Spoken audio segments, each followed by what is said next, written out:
بسم اللہ الرحمن الرحیم. انگنت درود و سلام جناب محمد رسول اللہ صلی اللہ علیہ وسلم کی ذات پر، ان کی آل پر اور ان کی اولاد پر. ناظرین، ملک میں بہت سارے ایشوز ہیں، بہت سے معاملات ہیں، بہت سے فیصلے ہونے ہیں، لیکن ایک فیصلہ ان دونوں ہو رہا ہے، اور وہ فیصلہ ہے چیئرمین سینٹ اور ڈپٹی چیئرمین سینٹ کی تقرری یا انتخاب کا. تقرری میں نے اس لیے کہی کہ اب فیصلہ پیپلز پارٹی نے کرنا ہے، اکثریت ان کے پاس ہے، ہو جائیں گے.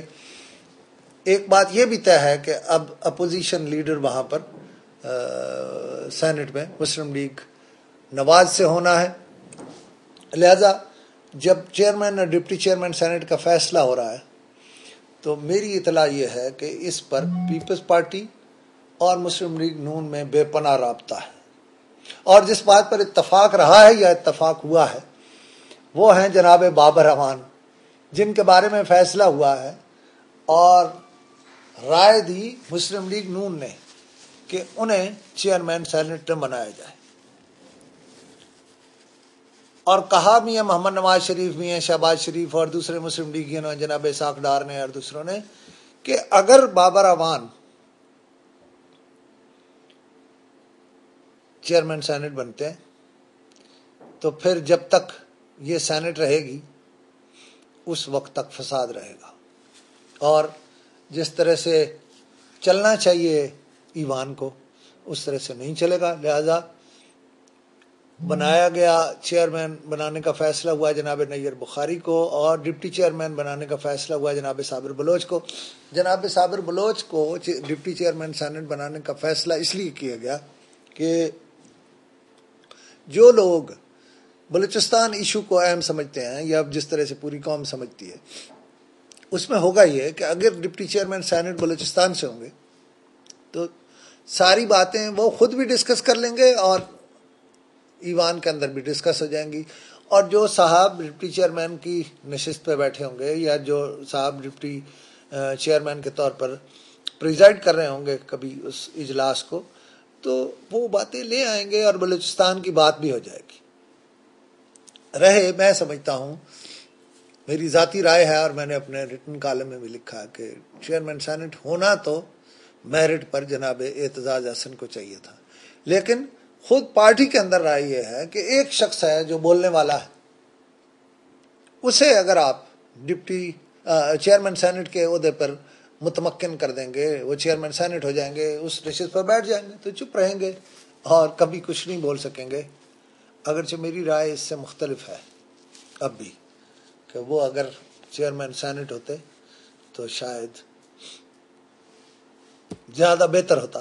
لیکن جناب نیر حسین بخاری کا بھی بڑا لمبا تجربہ ہے، وہ قائد ایوان ہیں اس وقت پیپلز پارٹی کے. میں سمجھتا ہوں اس کور سے ان کا تعلق ہے جو ہمیشہ وفادار رہی ہے. لہذا یہ فیصلہ ہو گیا کہ چیئرمین وہ ہوں گے اور ڈپٹی چیئرمین ہوں گے جناب صابر بلوچ. میں سمجھتا ہوں آج کے لیے اتنا ہی ایشو کافی ہے.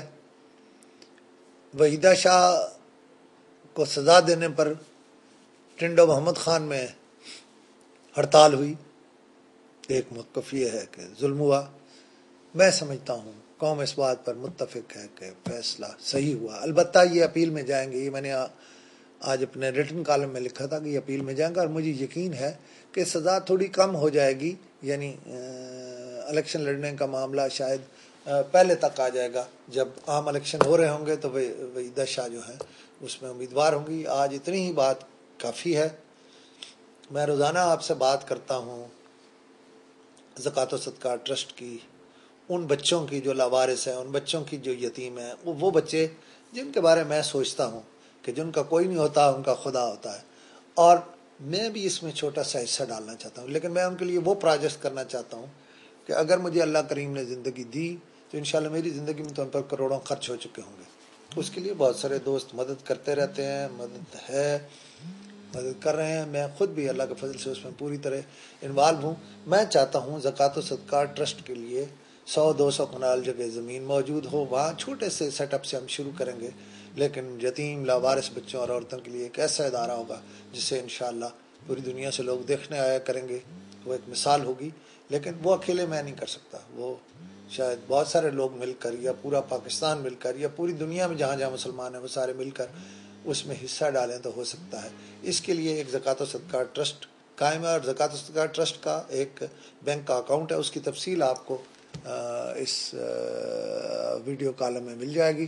آپ اگر ہمارے ساتھ آنا چاہیں، حصہ ڈالنا چاہیں تو بسم اللہ ضرور آئیے. اللہ اور اللہ کے رسول کا کام ہے، آپ جتنا اس میں حصہ ڈالیں گے اس کا اجر اسی کے مطابق ملے گا. بہت شکریہ، بہت محبت آپ.